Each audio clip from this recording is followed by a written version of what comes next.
Hello, and welcome to Rewards Canada Podcast, episode 121. In this episode, we're going to look at how loyalty programs are becoming an increasingly essential tool to aid in the search for value on everyday purchases. And to help discuss this topic, we welcome back Jason Beales of Air Miles. Thanks for coming back on the podcast. Good to see you, Patrick. Good to be here.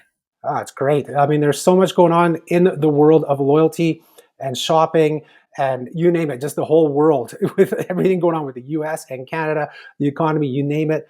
I know Canadians seem to be choosing to redeem now, or are looking for more value out of their points and miles, not just for travel or not just cash back. They're looking for practical, like a kind of everyday rewards, things like groceries, fuel, retail essentials, rather than saving for those big ticket travel items, which once defined loyalty. So, I mean, you guys have always been kind of at the forefront. I mean, Air Miles, your name is Air Miles. You guys started with travel, but I mean, it's gone way beyond that. Many, many years ago, you guys went beyond that. So how are you guys still continuing to evolve to meet the needs of modern collectors, by expanding these everyday kind of earning and redeeming opportunities? Thanks. I mean, that's the question that keeps us up at night every day. What do we have to do? We have to be in as many places as possible, offering as many things as possible so that it is of value to all types of Canadians. There isn't one demographic we service. We're national, and of course, all Canadians. And we're excited at the notion of continuing to offer more ways to earn, and then a more diverse redemption platform than ever before. Yeah, I mean, we've seen, you guys bring in Air Miles receipts. You have all these different options. Card linked offers. You're continuing to add a lot more partners in card linked offers. Air Miles shops. Of course, online shopping is huge. So you said you're basically servicing the needs of everybody. Now, one of the big things too, I guess we're kind of talking on the earnings side with these different retailers that you have, and you've been doing Shell. You've been a big transformation in the past 2 years, but people have been earning more miles. Have you found that, are they pushing more of those miles to cash miles or to dream miles, or with these transfer options? I think you guys put out a statement there. 2.5 million miles were transferred from dream to cash. Yeah. Can you talk more about this shift in moving from kind of dream vacations and things to cash? Yeah. And that 2.5 million miles, I'd be remiss not to highlight, that was in the first day of the transfer functionality. Wow. So it was pretty special. And it speaks volumes as to something which has been a laggard functionality, which is long overdue. So we're happy that it's over the mark, because in our feedback, that was one of the marquee impediments of the program, which we had to remedy, making sure that there was something akin to one currency. If we stand back, I think the reason why it's doing so well in the migration and the changes in redemption complexion is you opened up astutely with the comment about the economy and the chaos that's ensuing.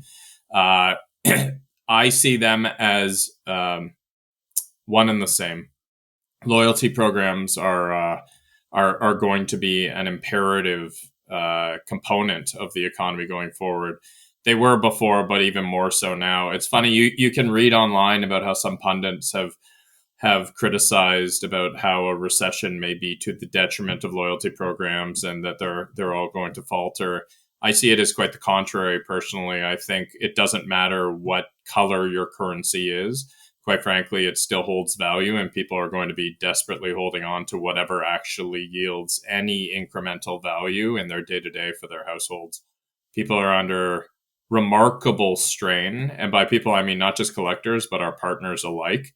And we're here to try to add some betterment, not just for the partners' perspective to remain afloat in a world where we have obviously seen transactions drop, but also, and more importantly, from a collector perspective, Canadians are having a tougher time than they have in quite some time, and having funny money, miles, points, whatever you want to call it, is unequivocally something which will be looked at similar to a checking account, and people are going to deploy them far more judiciously and in different ways. So long way of answering your question is we've seen the cash miles and the deployment on inlane cash for gas or grocery, what have you, or e-voucher truly skyrocket in demand. You're seeing a massive bifurcation actually for smaller redemptions, more prevalent redemptions, and then I think most importantly,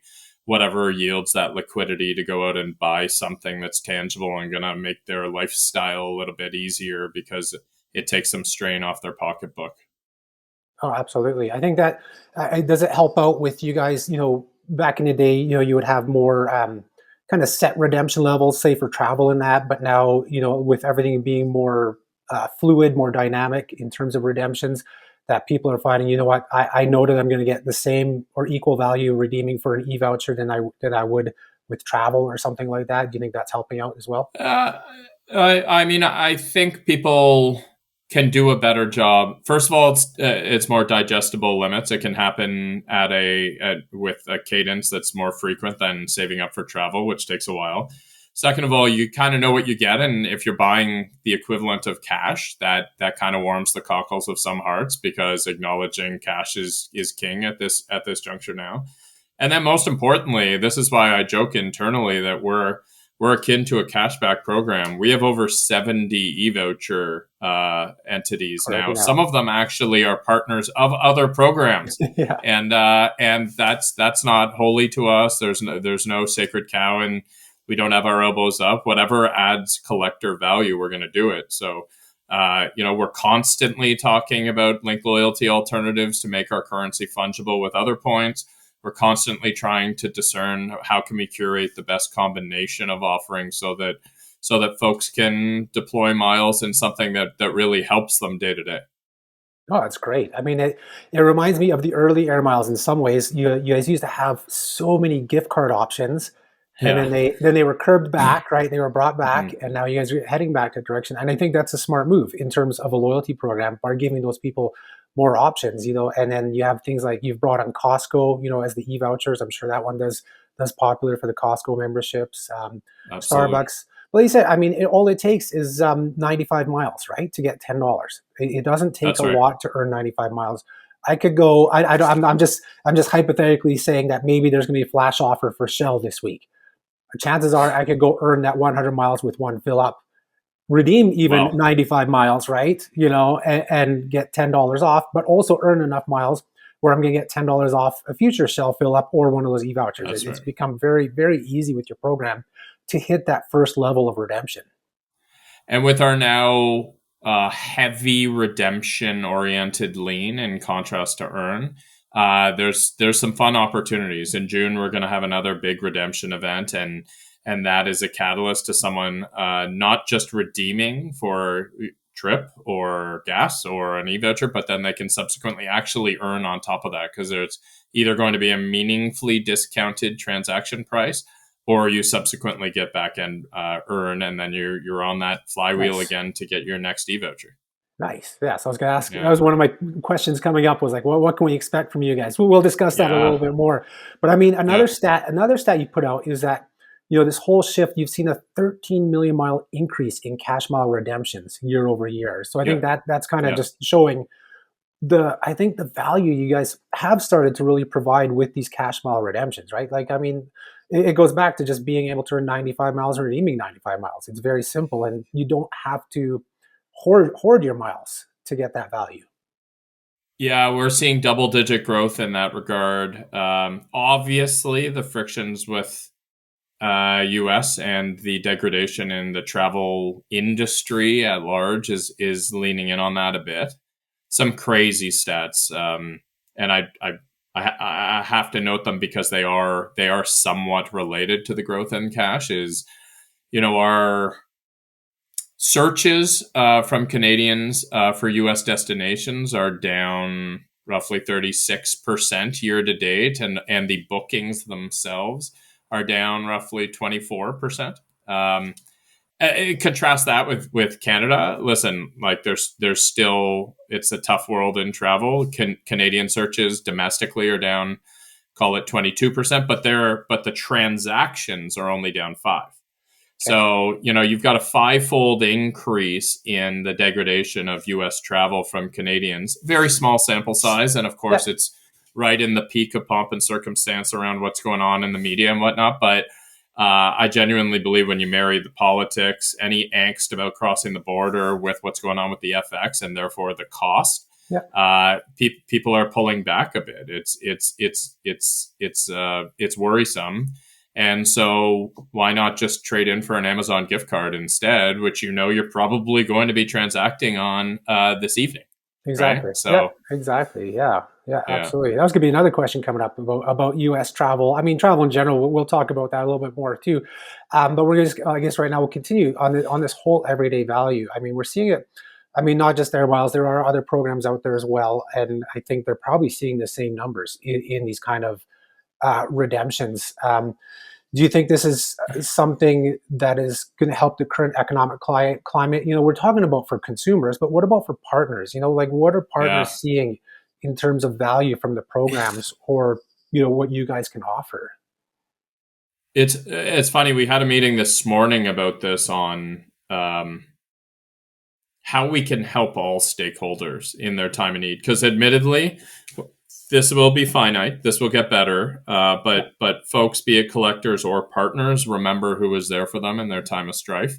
This is unequivocally it. Like Restaurants Canada had a conference yesterday, and their board member got up and espoused 53% of Canadian restaurants are operating break even or worse right now wow, from a yeah, margin profile perspective. And then I believe it was 65% have 2% margins or less. So the that's lion's insane. Yeah, share, let's put it that way. And so, these are integral inputs that many would say, high velocity, high frequency entities that are all across Canada that contribute materially to the economy. We're wordsmithing and whiteboarding and trying to discern how can we help them out. How can we help them out so that it's accretive to them and it's not just deemed a fixed cost?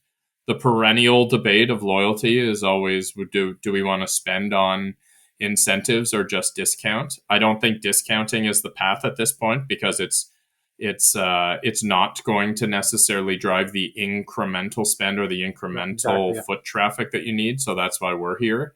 And we just need to be creative, and we have to also loosen our economic reins a bit to make sure that it's amenable to any partner that's willing to have a chat with us, because we got to prove it works, of course, but this is the time they kind of need it most. Those margin profiles are spooky. Our yes, yeah, travel business on the other side of the ledger, we talked to their partners. We're actually, those dismal numbers I gave you, we're actually outperforming the industry right now in bookings. It looks like they're tracking roughly down 35% to the US. And remember, yeah. US travel for Canadian entities is very material Oh, component it of is. it. It is very So material. Yeah, so so the hotels, the air, the car, the activities, those are all feeling the brunt of this. So to answer your question, I think you're going to see GDP compression. I think you're going to have to see them force their hands on rate compression as well, continued, but it may be a hair too late, because unemployment might tick up, and all of these parlay into needing these faux currencies to be there for them and a conduit to alleviating the burden of it. yeah, absolutely. And then I mean, like something like what you guys with your e-vouchers for your partners and things like that. And that's you get the option, for people to redeem that. And it may be a $10 voucher, but you're going to hope that that person incrementally spends with those partners as well, to try and help out. Yeah, I got a $10 voucher, but I'm actually going to go spend $20. That's Those right. type of They things. So just want the visit. They want yeah, the captive behavior. yeah, That's exactly right. So, and that's also what we pride ourselves on. Especially after BMO purchased Air Miles, the ability to know who wants something is strengthened, and therefore we try our best to tailor what could be in a bespoke offering for a recipient so that they actually appreciate the value versus just a tree falling in the forest. And now we'll pause for a little break for the Rewards Canada podcast sponsor for this month. Saley is a new eSIM service brought to you by Nord Security, who are famous for their NordVPN service. Canada is famous, or should I say infamous, for having some of the highest costs for mobile services, and this extends beyond our borders when using your Canadian provider while traveling abroad. Using an eSIM service is a great way to save on those excessive fees, and Saley provides affordable eSIM services in over 160 countries and 8 regions. With a Saley eSIM, you'll always have a connection when needed, and you won't have to worry about high fees or needing to search out a cafe or hotel with a poor Wi-Fi connection, nor do you have to worry about carrying multiple SIM cards and fumbling about to switch them over. You'll save yourself time at the airport or train station, as you won't have to go buy yourself a local card. With Saley, all you have to do is download their app and then pick the plan that works for you, and you can save 15% with our exclusive discount code REWARDSCANADA. It can be for a single country like the US, an entire region like Europe, or you can even go for a global plan. The plans range from 1 day to an entire year and provide 5 to 20 gigabytes of data. The Saley app will guide you through the process to set up your eSIM, including activation, but you don't have to worry about losing time or data, as it only turns on automatically once you have landed at your destination.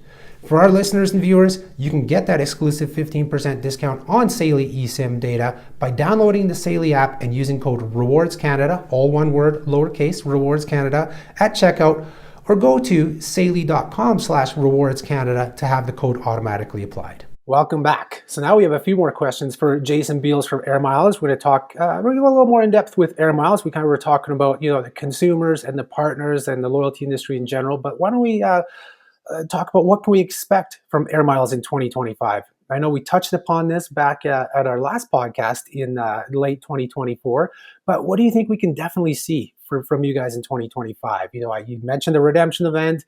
You guys have your mega miles, maybe bonus boom, shop the block, things like that. Let us know what else we can expect from you guys.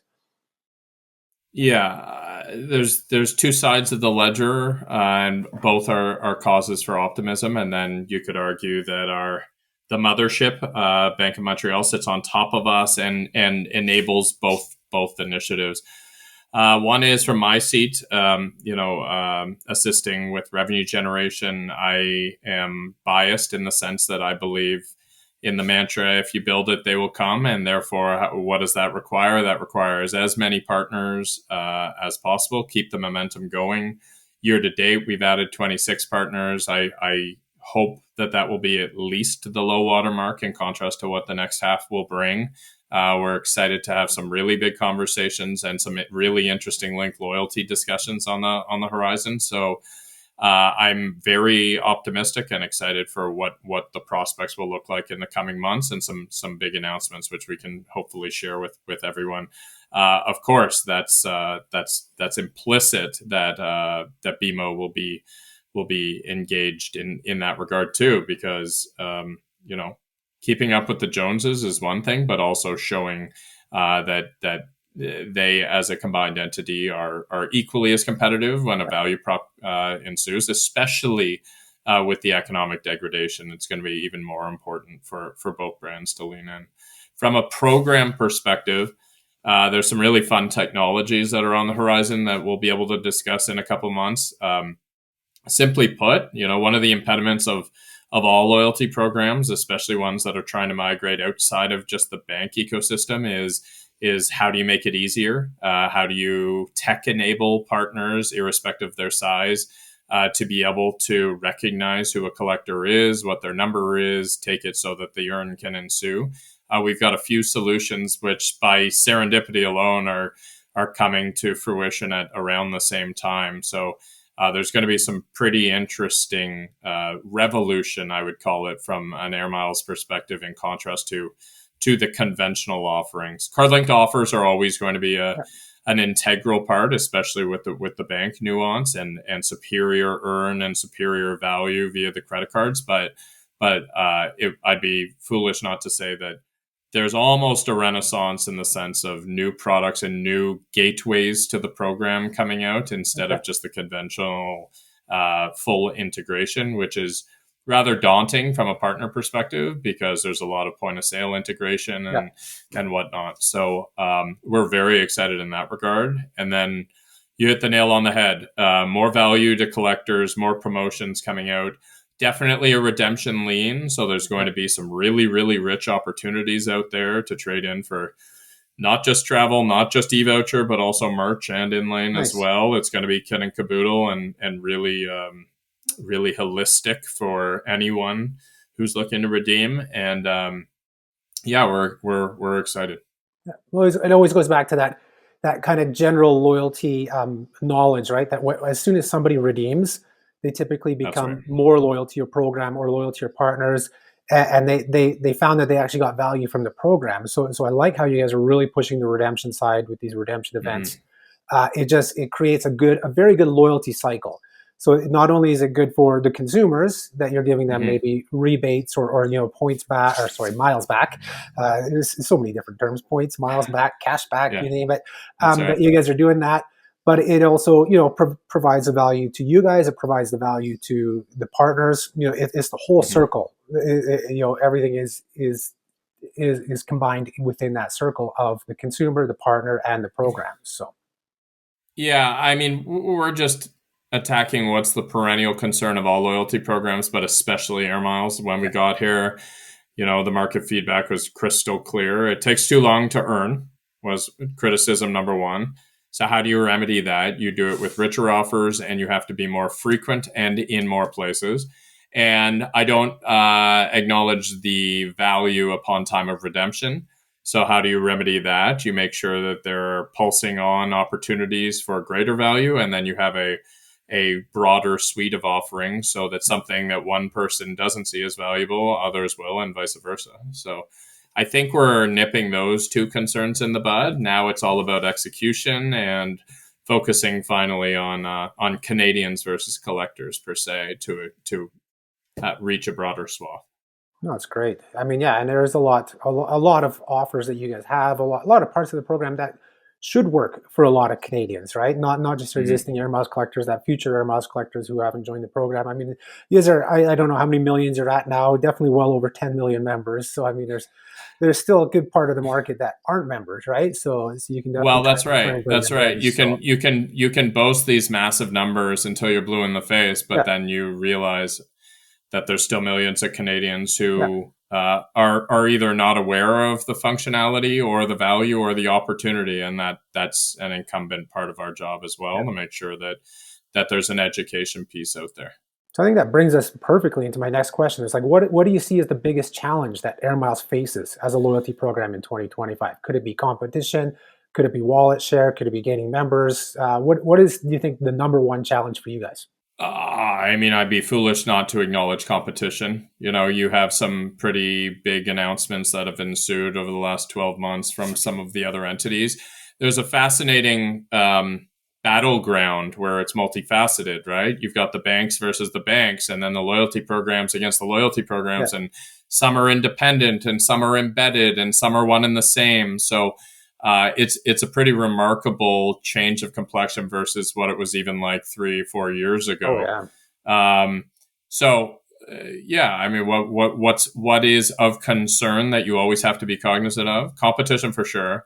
Wallet share is absolutely critical because we're a coalition loyalty program. So we're not only just having sleepless nights about our own competitive KPIs, but more importantly, each of our partners need to win, right? Yeah. So too does our owner have to win. So it's pretty remarkable. And then I hate to belabor the economic strife, but it's what I focus on.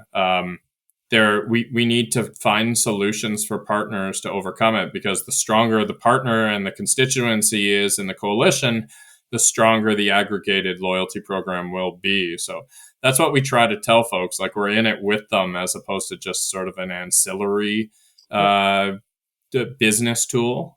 Some of the stats we're seeing, at least this year, from a grocery perspective and a retailer perspective, are actually quite spooky. They're actually negating some of the macro trends you and I spoke about previously, and how some of the market research groups have reported, and I think some of those findings are a hair stale. Like, talking about how folks are going to multiple brands and visiting grocers or retailers on a more frequent basis.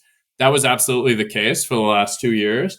Q1, we actually saw both those metrics plummet. Wow. People are really shoring up the balance sheet and curbing their not just their spending but the behavior. So not only was it a hair of a fallacy in 1Q that people are going out more, there actually weren't. But the number of brands, which was getting more prolific, has actually tightened too. So value is always the name of the game. People are still willing to abandon a certain brand or go a little farther if discounting or some sort of earn is more robust. But that treasure hunting mentality where people are going out more to seek discretionary goods seems to have curbed in the very short term. I think that's predicated on this sheer unadulterated economic uncertainty. No one really knows what to do, so behaviors have curbed. Even the discount retailers, which were having their time in the sun, not only on a transaction basis but also in a wallet share perspective, their ascent has actually rolled over in 1Q as per our spending data as well, Wow. which is really interesting. Nothing precipitous, but it's very clear that that folks are curbing where they spend and how often they spend a bit, which is another concern. I don't think it's the death of loyalty programs. Sure, the velocity of loyalty, as per those aforementioned pundits, slows down. I think the value of the currency has escalated as a result. Yeah. But we have to be cognizant that it's a hard time for the partners. Oh, this is great. You know what I love about having you on the podcast is that I think you give a nice view of the other side of things. You know, a lot of what we talk about on Rewards Canada is consumer facing, and I think a lot of our readers and viewers, they don't get to hear or see what goes on behind the scenes with the programs. What you guys have to think about for your partners, what you have to think about for the program, and this, I hopefully our readers and viewers appreciate this. That you kind of get a better feel of, you know, it's not just about earning 1 point per dollar. It's not just about redeeming, 95 miles to get $10. There's a lot more that goes into a loyalty program and into, these partnerships, especially a coalition program. It's one thing when it's maybe, a hotel program owned by a hotel chain. It's a little bit different. You guys are a conduit between a consumer and a partner. So there's a lot that goes on, and I really love that. Our readers, viewers, listeners, we do have people in the loyalty industry, of course, who watch this and listen to this, and they'll be taking this back as competitive data. I mean, I know you don't reveal exact numbers, but they would know the similar strife, exactly, though. They would exactly. I think we're all in the same boat, and the better the entire industry does in communicating the importance of loyalty during recessionary times, I think it's for the betterment of everyone. Yeah, exactly. I love that. I love that you mentioned that too. I mean, you guys are competitors at heart, but you guys are also, you need to almost help boost each other up as well. Yeah. And all your partners. And that's why one of my favorite things about being here is the new mantra where a slew of our products are agnostic to program. Yeah. That's very un-Air Miles of old. Yeah, no, it is. And the fact that you can go take your receipt scan and earn PCO, or you can get your plus points or whatever, a scene gift card of one of their constituents through redemption. Yeah. There's no holy grail here. It's a matter of just making sure that we're bringing value. Exactly, absolutely. So speaking of competition, I'll take us into our next question. Now we're going to kind of go into a travel related area. So we're seeing more programs. They either already offer this or will be, like in the terms of WestJet, and that's the option to use points or miles towards taxes and fees. And I know that's something Air Miles does not at the moment. And I know I wrote about this a little while ago about your guys' Air Transat promotion that, there's less miles. Sure did. But when you're redeeming 20 miles for a $2 base airfare and the rest you still have to pay cash, are there any, is this in your guys' radar or on your radar to provide an option to redeem Air Miles towards more of an airfare rather than just the base airfare? Simple answer is yes. Yes, stay tuned.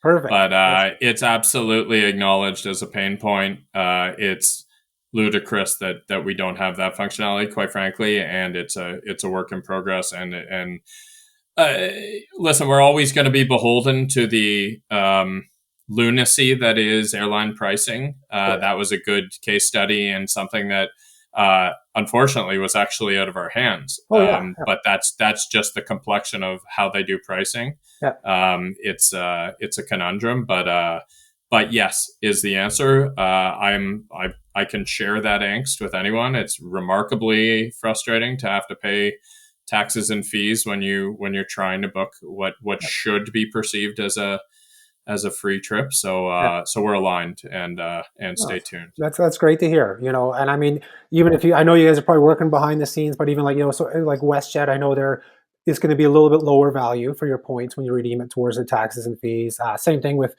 say Avion Rewards, Aventura. They their charts only cover the base fare. So same thing. Of The Air course. Transat, you'd be redeeming 65,000 Avion points for $2 base airfare.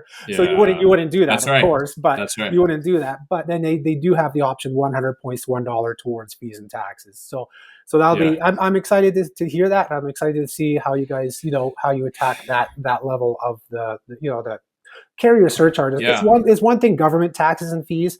If you can't redeem for those, fine. I mean, some programs do let you do that, but I mean, it's one thing, government tax fees, but it's that other ATC, the other surcharges I that the agree. airlines are passing on to you guys. Our travel program historically has been remarkably competitive and really strong, especially with the launch of the 2.0. What I will say is it has some legacy impediments that need to be cleaned up. We're chipping away. I don't know if you saw, but Buy Miles just went live in a Yes. test case, and and the marquee motivator for that is the notion of a use case where someone's checking out for flight or checking out on a Dyson vacuum, and they realize that they're a hair short on miles. Yeah.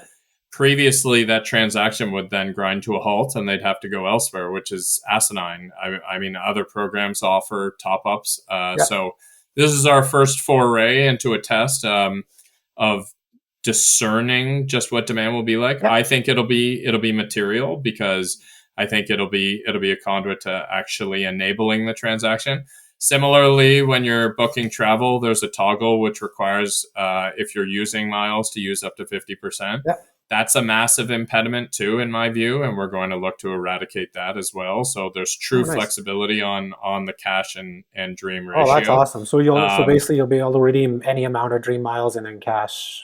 that's Awesome. the aspiration, yeah. Awesome. So we're That's great. running tests now, but it's foolhardy to put up barriers when folks are just looking to engage with the program. Yeah. So we're trying to enable that.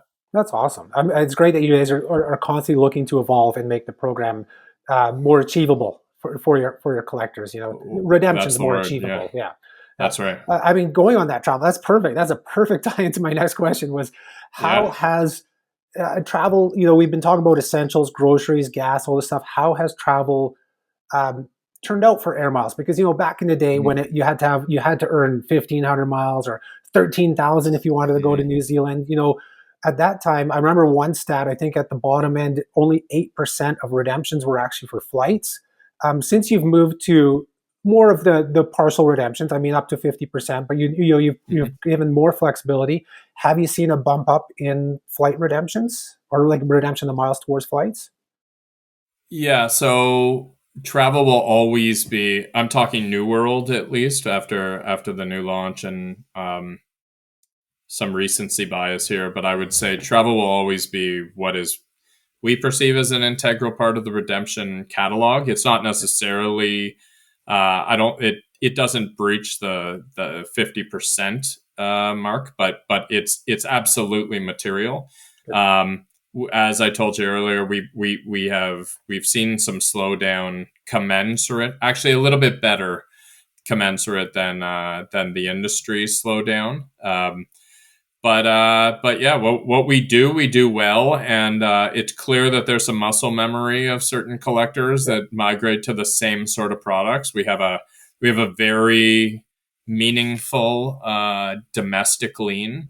There's a handful of choice American cities, mostly tourism Yeah. cities, and then of course sun destinations, which Of we course. we over index in. Yeah.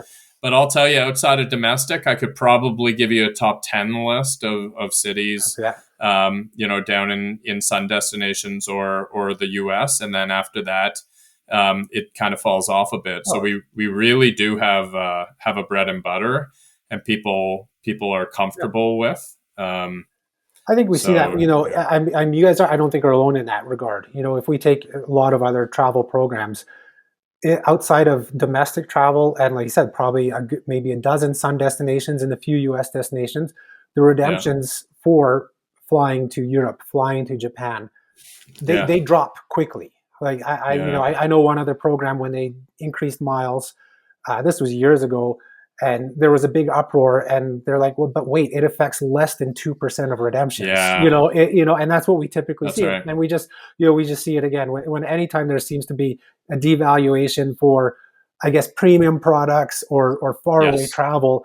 There's a big uproar, maybe because I'm points and miles everything, I read everything, and we see it of as a course, community. of course. But for Yeah, 90% of the population, it doesn't affect 90% of the population, because that's right. it's economy class That's right. travel within Canada, within the US, or to the Yeah, US, or to Cancun. That's probably one of those top 10, for sure. yeah, I would think would be yeah, Cancun, places like that. So, yeah.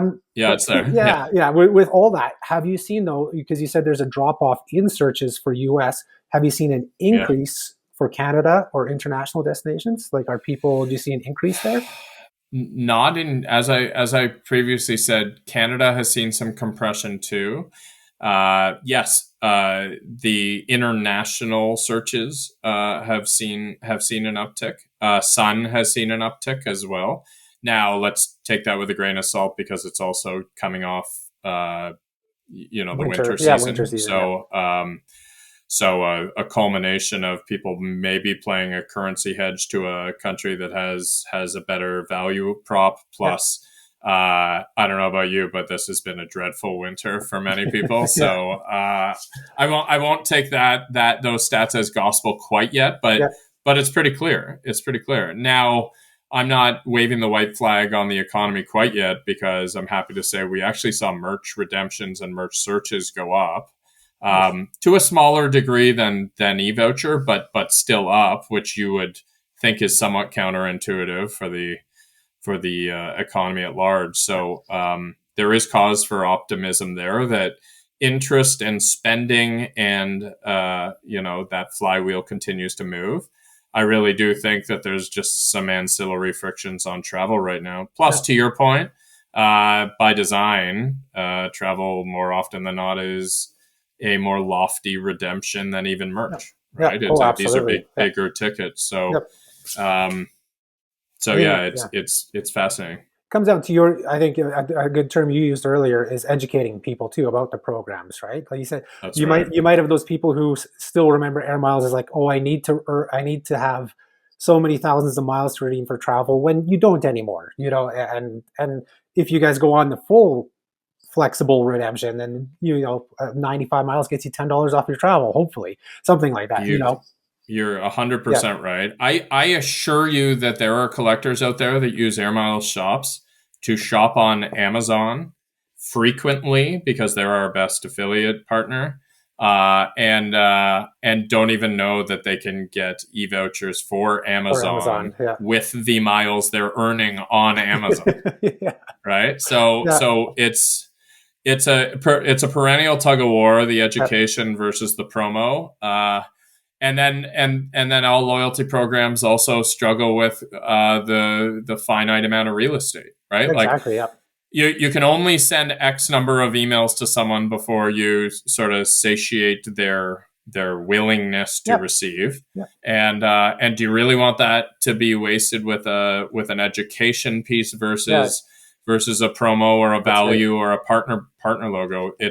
It's the conundrum which we face all the time. Yeah. Oh, we see it. I mean, I send out only 2 emails a week, and I get people who unsubscribe saying you send too many emails. So Well, it's so like, there you go. And we yeah. send more than More two. than that, yeah. So I yeah, mean, there's some. You guys aren't that bad. I mean, but there are some programs out there, or not programs, but just companies I think I'll Yep. get 3 or 4 emails a day, and it's just delete, I delete, know. delete, right? I So know the it's that, culprits. yeah. That's right. So, all right. Well, why don't we close out the podcast with one last question? I mean, we're coming up. It's already been almost 2 years since BMO has taken you guys over. You've Yep. made significant strides during that time, gaining the love of Canadians again. Getting people involved in the program again. Is there like any one defining moment that stands out to you as like the key turning point in the last 20 or so months? I don't know if I'd call it key turning point of the past, but I would say a generic turning point for the future is uh, like any other M&A. There are growing pains and integration constraints which happen in the first year, sometimes even year and a half. These were two very material sized operations which had to ebb and flow and meld together. I'll tell you right now that the tone has dramatically changed in 2025. BMO is in it 1,000% now. The integration is complete, and now it's about optimization, and it's about appreciation that you can spend to grow, and you can deploy capital judiciously with the right counterparties, which will yield more than the sum of its parts. So, I would say stay tuned. You're going to see some pretty dramatic moves from the combined corp. Gone are the days where it's just a Air Miles flag flying in the wind. Even that first year, it was predominantly Air Miles.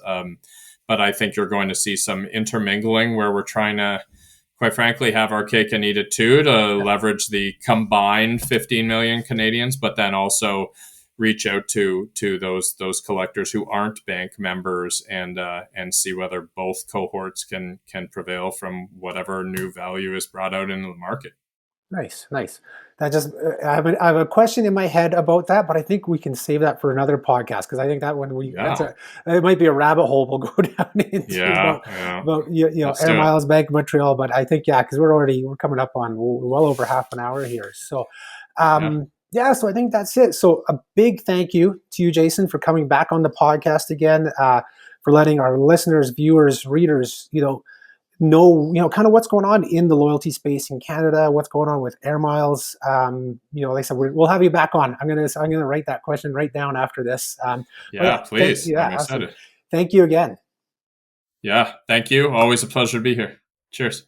And that's all she wrote for this video podcast episode. If you enjoyed this video, be sure to hit that like button, subscribe to our channel. If you think others will benefit, hit that share button and share the video with family, friends, coworkers, you name it. And leave us a comment, whether it's a question, a concern, clarification, or just want to say hi. We do appreciate everybody who does leave us comments. Thank you for tuning in. Have yourselves a great day, and I'll talk to you next time.